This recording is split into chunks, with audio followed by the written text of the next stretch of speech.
Everyone, welcome back to my channel. और हम कर रहे हैं रसशास्त्र में भेषज कल्पना के अंदर पंचविध कषाय कल्पना। तो हमारी पिछली वीडियो पंचविध कषाय कल्पना के बारे में बताई गई थी, जिसके अंदर हमने पढ़े थे स्वरस, कल्प, क्वाथ, हीम और फांट।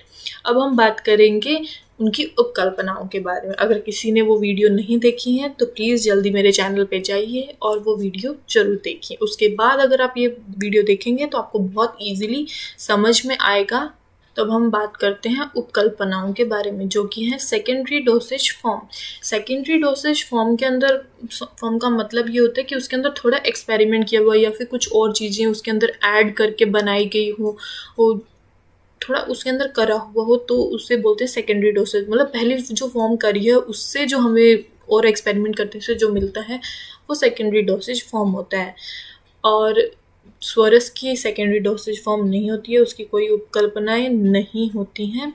कल्प की चूर्ण होती हैं और क्वाथ की प्रमाथ्या, पानीय, उष्णोदक, क्षीरपाक, लाक्षारस, मांसरस होती है।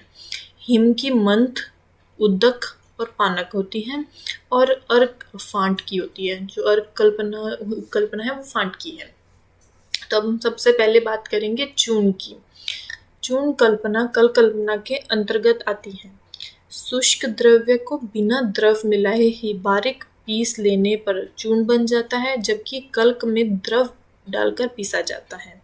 हमने पिछली वीडियो में पढ़ा था कि कल्क का मीन्स होता है कि जो भी हम लोगों ने तुरंत उखाड़ के लाई हुई ड्रग्स है या फिर कोई भी ड्राई फॉर्म हमारे पास पड़ी हुई है, तो उसके अंदर थोड़ा सा लिक्विड मिलाकर उसको पीस लेंगे हम किसी पे, तो जो हमें लास्ट एंड रिजल्ट मिलता है, जैसे सिलबट्टे पे कोई हम चटनी वगैरह बनाते हैं तो जो एंड रिजल्ट मिलता होता है वो होता है कल्क। अगर वही हम ड्राई चीज़ ले रहे हैं, ड्राई ड्रग को ले रहे हैं, ड्राई ड्रग को एकदम बारीक पीस लेंगे बिना पानी मिलाए, उसको ड्राई को पीस लेते हैं, तो जो एक पाउडर फॉर्म हमें मिलता है वो होता है चूर्ण। तो यह कल्क की उपकल्पना है, जिसके अंदर हमने कोई भी द्रव भाग नहीं मिलाया है। ड्राई फॉर्म में हमने ड्रग को लिया और ड्राई फॉर्म की ड्रग को हमने एकदम पाउडर फॉर्म में पीस लिया है बारीक उसको, तो ये चूर्ण बन जाती है। इसकी परिभाषा है अत्यंत शुष्कम यद द्रव्यम सुपिष्ट वस्त्र गालितम तस्य चूर्ण रजः शोध स्तन मात्रा कश समिता। अर्थात अत्यंत शुष्क द्रव्य को अच्छी तरह पीसकर वस्त्र से छान लेने पर चूर्ण बनता है।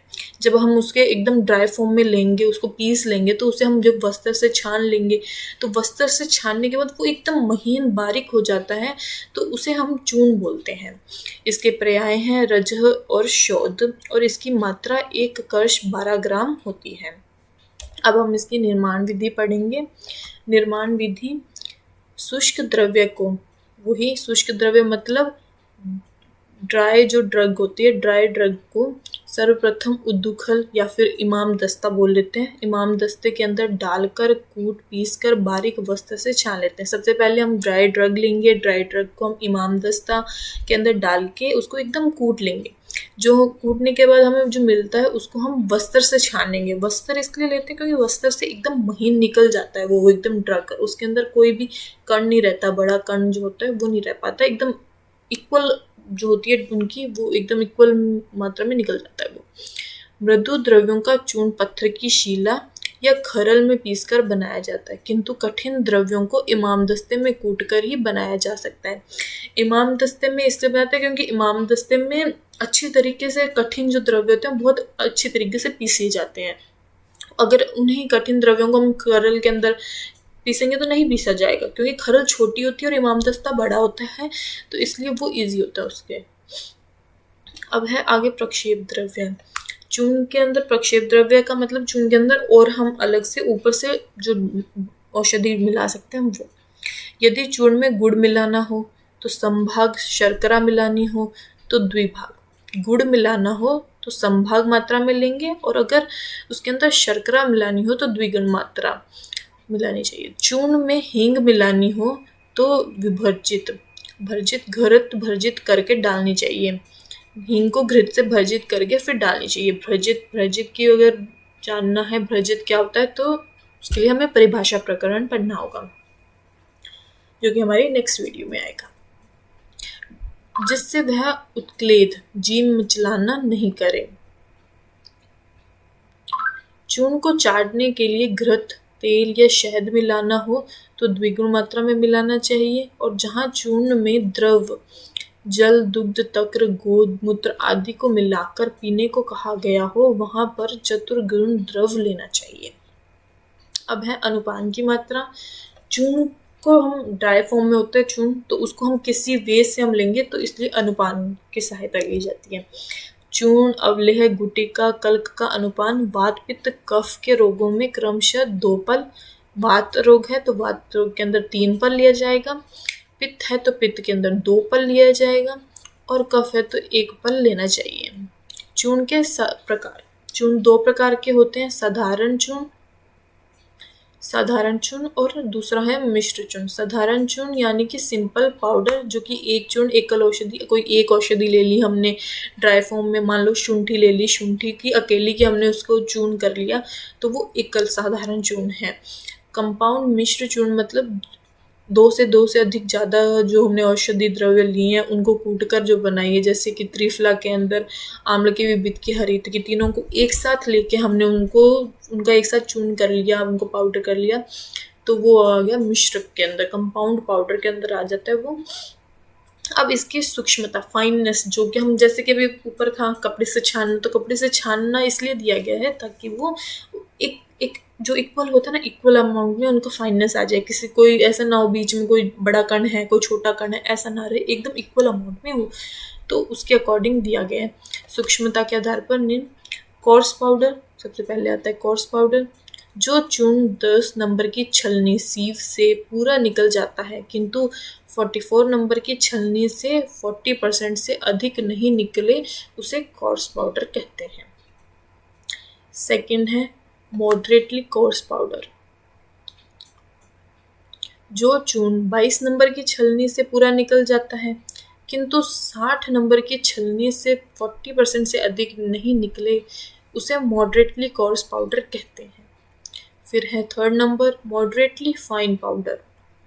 जो चूर्ण 44 नंबर की छलनी से पूरा निकल जाता है, किंतु 85 नंबर की छलनी से 40% से अधिक नहीं निकले, उसे मॉडरेटली फाइन पाउडर कहते हैं। फोर्थ नंबर पे है फाइन पाउडर। जो चूर्ण 85 नंबर की छलनी से पूरा निकल जाता है, उसे फाइन पाउडर कहते हैं। Very fine powder. जो चूर्ण 120 नंबर की छलनी से पूरा निकल जाता है, उसे वेरी फाइन पाउडर कहते हैं। जो एक सीव मशीन होती है, सीव मशीन के अंदर डिफरेंट नंबर की उसके अंदर छलनियाँ लगती है, तो ये उनके नंबर हैं, 120 नंबर, 85 नंबर, ये उनके नंबर उस हिसाब से बताए गए कि जो पाउडर बन रहा है कितने फाइन का बन रहा है, कितने कण वाला बन रहा है, तो उस अकॉर्डिंग इनके छलनी का नंबर दिया हुआ है, उसके अंदर उतने ही बारीक निकलता है, वैसा दिया गया। एक एग्जाम्पल है सीतोप्लादी चूर्ण का, जिसके घटक द्रव्य हैं मिश्री, वंशलोचन, पीपली, सूक्ष्म एला और दालचीनी। ये इनकी अलग अलग मात्रा है। मिश्री 16 भाग में, वंशलोचन 8 भाग में, पीपली 4 भाग में, सूक्ष्म एला 2 भाग और दालचीनी 1 भाग। निर्माण विधि उपरोक्त सभी द्रव्यों को पृथक पृथक इमाम दस्ते में कूटकर वस्त्रपूत सूक्ष्म चूर्ण करें, फिर सभी को अच्छी तरह मिलाकर कांच के जार में सुरक्षित रखें। और ये है मिश्रक वाला कंपाउंड, जो हमने अभी ऊपर पढ़ा था, चूर्ण के 2 प्रकार होते हैं, तो उसके अंदर ये सेकंड वाला है। इसकी मात्रा 3 से 6 ग्राम है। अनुपान मधु और घृत है। शीतोप्लादी का मुख्य उपयोग कास, श्वास, प्रतिशय, पार्श्वशूल, राज्यक्षमा, ज्वर, अग्निमंथ और अरुचि में लिया जाता है।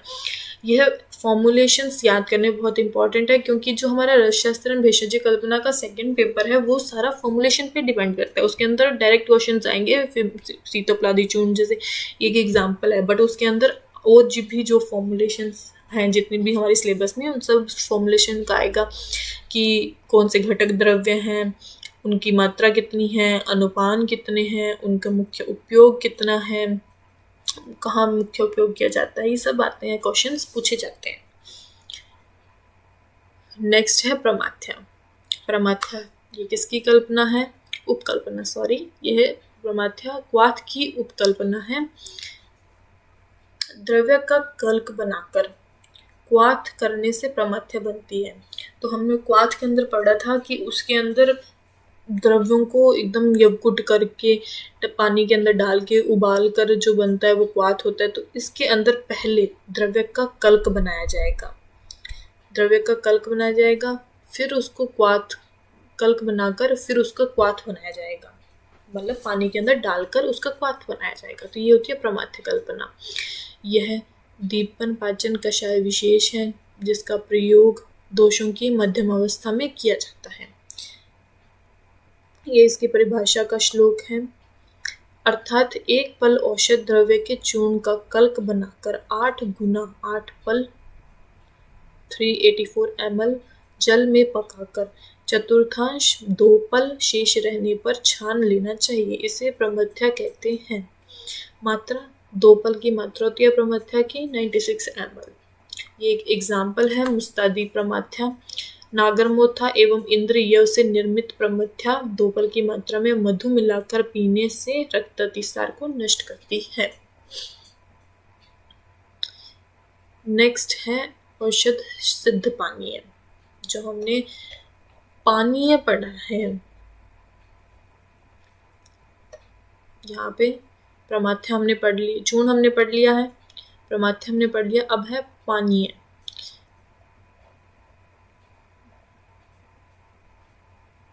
औषध सिद्ध पानीय। एक पल 48 ग्राम औषध द्रव्य को यवकुट चूर्ण कर 64 पल जल में मंद अग्नि पर पाक करें। अर्धशेष 32 पल जल रहने पर स्वच्छ वस्त्र से छान लें। यह औषध सिद्ध पानीय कल्पना है। इसके अंदर यवकुट करके जो भी ड्रग ले रहे हैं उसको यवकुट करके चूर्ण लेंगे, चूर्ण की फॉर्म में। जो प्रमाथ्या था, प्रमाथ्या के अंदर कल्क के फॉर्म में लिया जा रहा था और इसके अंदर यवकुट चूर्ण की फॉर्म में लिया जाएगा और इसे मंद अग्नि पे पाक करेंगे। प्रयोग यह जल पीने या भात पेय यूष यवागु आदि पथ्य कल्पना के निर्माण में प्रयोग किया जाता है। पथ्य कल्पना हम आगे पढ़ेंगे, तो जब हम पथ्य कल्पना पढ़ेंगे तो बहुत इजी समझ आ जाएगा हमें कि कैसे बताया गया है। षडंग पानीय इस कल्पना का एक उदाहरण है। ये षडंग पानीय दिया गया है। नागर मोथा, परपट, उशीर, रक्तचंदन, सुगंध बाला, शुंठी, इन 6 द्रव्यों के 1 कर्ष यवकुट चूर्ण को 64 कर्ष जल में डालकर अर्धशेष 32 कर्ष रहने तक उबाल कर छान लें। इसे षडंग पानीय के। षडंग मतलब 6 ड्रग्स लिए हमने। 6 ड्रग्स हैं, नागरमोथा, परपट, उशीर, रक्तचंदन, सुगंध बाला और शुंठी। उपयोग ज्वर तथा ज्वरजन्य पिपासा दाह के शमनार्थ शीतल करके थोड़ा थोड़ा 4 से 8 तोला दिन में 4 से 6 बार पिलाएं। अब बात आती है उष्णोदक की। जल को अग्नि में उबालकर अष्टमांश, चतुर्थांश, अर्धांश शेष रहने अथवा क्वाथित अच्छी प्रकार उबाल लेना होने पर उतार लेना चाहिए। इसे उष्णोदक कहते हैं। सिद्ध उष्णोदक कहते हैं। उष्णोदक मतलब कि बिना कोई औषधि के जो सिंपल पानी जो हम पीते हैं उस पानी को अग्नि पे उबाल लेना चाहिए। पहले वो अष्टमांश 1/8, 1/4 या हाफ जब शेष रह जाए तो उसे उतारकर अग्नि से उतारकर ठंडा होने के लिए रख दो, वो उष्णोदक होता है। रात्रि के समय उष्णोदक पीने से कफ, आमवात, मेदोरोग का श्वास ज्वर को नष्ट करता है, बस्ती का शोधन करता है और अग्निदीपन है। अब अगला है तंडुलोदक।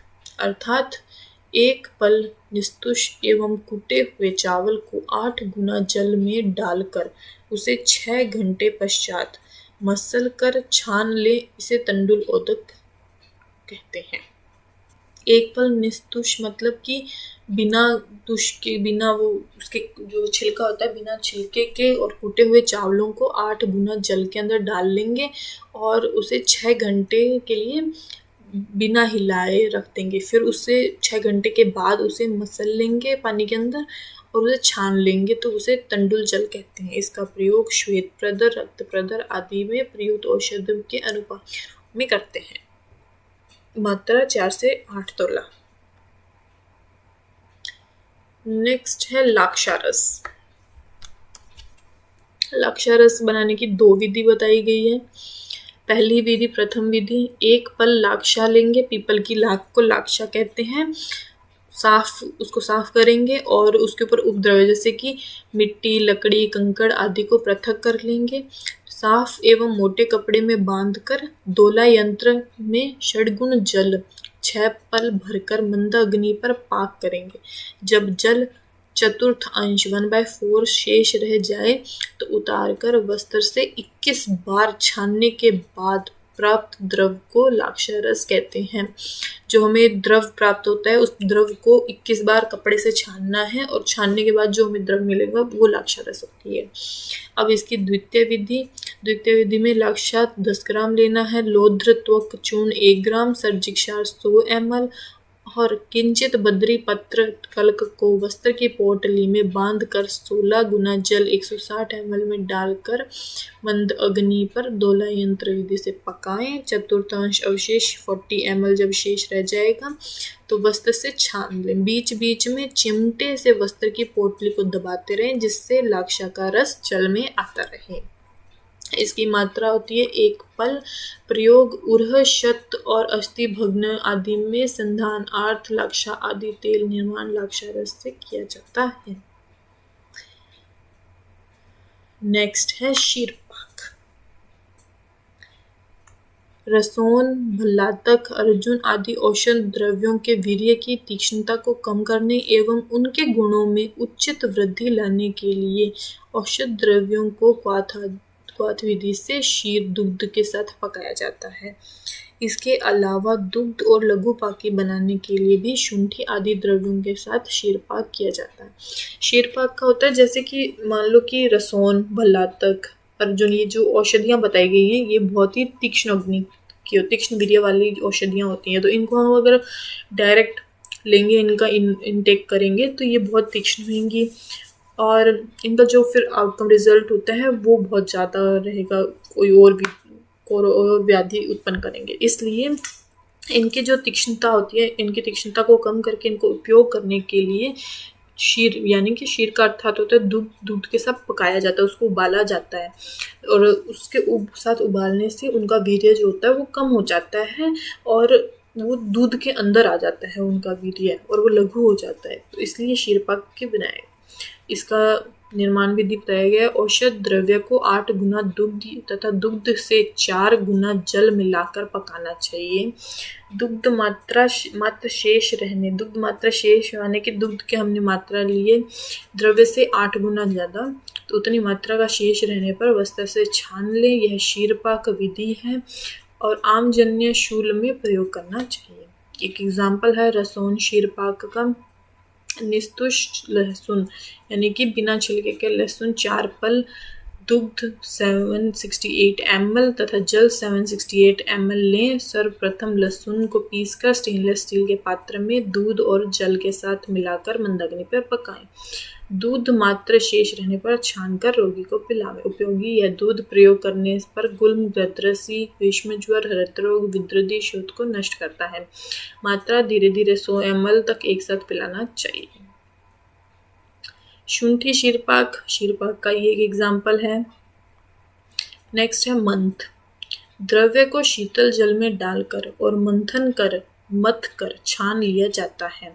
इसलिए मंथ को हिमकल्पना में समाविष्ट करना चाहिए। षडंगधर संहिता में इसे फांट का भेद माना है। परिभाषा: 1 पल द्रव्य के चूर्ण को 4 पल शीतल जल में डालकर मथ कर वस्त्र से छान ले। इसे मंथ कल्पना कहते हैं। इसकी मात्रा 2 पल होती है। 1 पल द्रव्य लेना है हमने, उस द्रव्य के चूर्ण को लेना है, 4 पल शीतल जल में डालकर उसके अंदर मथ लेना। मथ मतलब कि मिक्स कर लेना हाथों से और उससे फिर वस्त्र से छान लेंगे, तो उसे मंथ कल्पना कहते हैं। गुण इसके: मंथ तुरंत बलकारक, तृषा श्रमनाशक है, अम्ल स्नेह एवं गुड़ युक्त मंथ मूत्रकृच एवं उद्वावृत नाशक है। शर्करा, इक्षुरस एवं द्राक्षा युक्त मंथ पित्त विकार नाशक है। द्राक्षा एवं मधुक पुष्प युक्त मंथ कफ रोग नाशक है। तीनों वर्णों से युक्त मंथ मल व दोषों का अनुलोमन करता है। लास्ट हमारा है पालक। अम्ल या अम्ल फलों यथा आम, फालसा, इमली, अनार, द्राक्षा, खरबूजा, आलू बुखारा आदि के अपक्व, अर्धपक्व या पूर्ण पक्व फलों को अग्नि में भूनकर या जल में स्विनकर यानी कि जल में भिगोकर 16 गुना शीतल जल में हाथ से मसलकर स्वच्छ वस्त्र से छान लें। फिर उसमें पीने वाले के रुचि के अनुसार शर्करा, मिश्री, मरीच, इलायची आदि का चूर्ण मिलाएं, यानी कि ये प्रक्षेप द्रव्य दिए हुए हैं। इसको पानक कहते हैं। पानक शीतल जल में फलों को मिलाकर बनाया जाता है। जैसे कि नींबू पानी बनाते हैं, तो एक ये एग्जाम्पल है उसकी तरह कि जो फल होते हैं जो आधे पके हुए होते हैं या पूर्ण पके हुए फल होते हैं, उनको या तो अग्नि पे भून लो या फिर उनको डायरेक्ट उनको काट कर जल के अंदर डाल दो, जल के अंदर भिगो लो 16 गुना जल के अंदर, और फिर उसे हाथों से मसल लो उस जल को, ताकि जो फल है उसका सारा सार भाग जल में आ जाए, और उसे फिर वस्त्र से छान लो। और उसके बाद ये प्रक्षेप द्रव्य दिए हैं शर्करा, मिश्री, मरीच, इलायची, ताकि जो पी रहे हैं जो द्रव है उसमें थोड़ा और स्वाद आ जाए, और उसे पानक कहते हैं।